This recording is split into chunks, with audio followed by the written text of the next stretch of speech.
Welcome again, Taurus.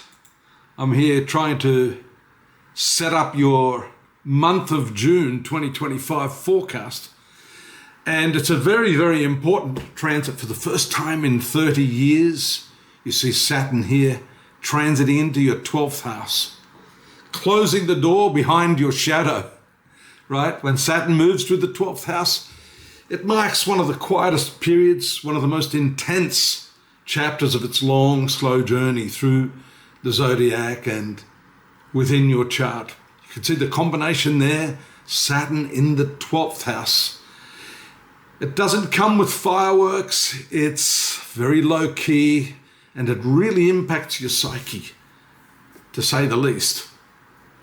These are the unspoken fears that you nurture. It's not a time for fast decisions because you've got to work through those fears. Sometimes it's like drifting through a fog. This is the zone where things dissolve, where identities, attachment, and memories of the past also have to be jettisoned. You have to start afresh. And actually this month, the new moon will show you that the new start has to take place in the area that relates to the way you think. So, because this hasn't happened for 30 years, it must be pretty significant. If you're old enough like me, then you'll probably recall what happened during this last phase 30 years ago. When was that? That was 1995, 1996, 1997.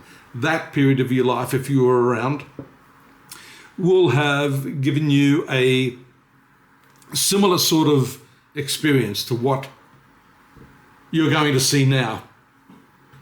There's usually a really strong urge to retreat at this time, to find your own space and to, distance yourself a little bit from others. You could be burnt out, you could be bitter. It's not asking you to withdraw out of any sort of weakness, but you feel the need for some stillness, for some solitude. And that's a type of medicine. It's not a punishment. It becomes a tool. It's not a void. It's not an emptiness. But it does depend on how you think about this. And of course, we see that the full moon around the 11th will take place in this 8th house. So a lot of psychological stuff is going to come up at this time. Old karmic threads that tug at your sleeve during this time, unfinished soul contracts. There are recurring themes in your relationships, because that 8th house has to do with sexuality.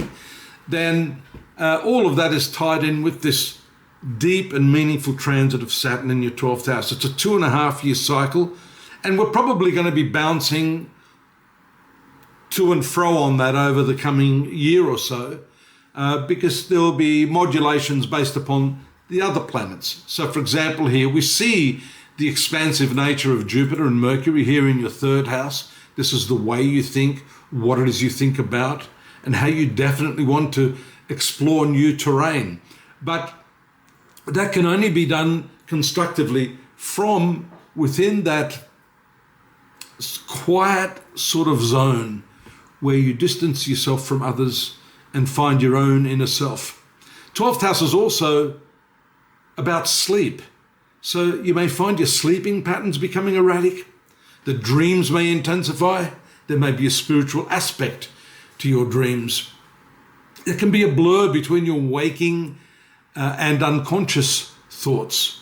So it's very important to maintain clear awareness and understand what all of this means. Meditation can help.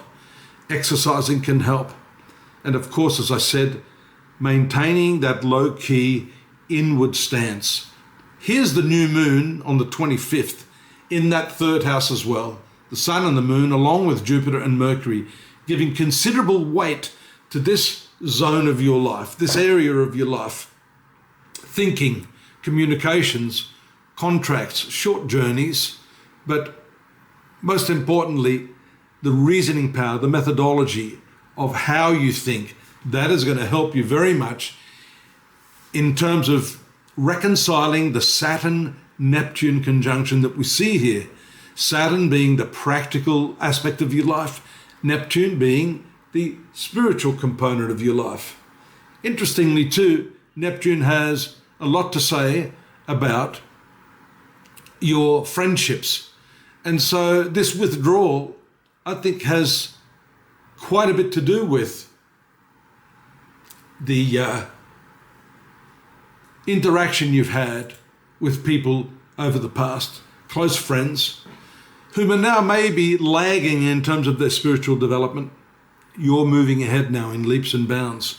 You want your own space, like a little seedling that needs to be protected so that it can grow big and strong. So it's very significant, as I said.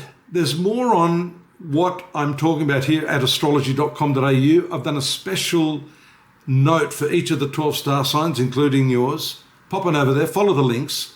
Have a look at the weekly, yearly, daily, monthly readings that we have there that can help, create a more cohesive view of what's happening to you at this stage of your life. Please subscribe. Drop me a line if you need some additional help or some guidance. I'm always here to advise you on that. And I'll look forward to your company again next month. Take care now. Bye-bye.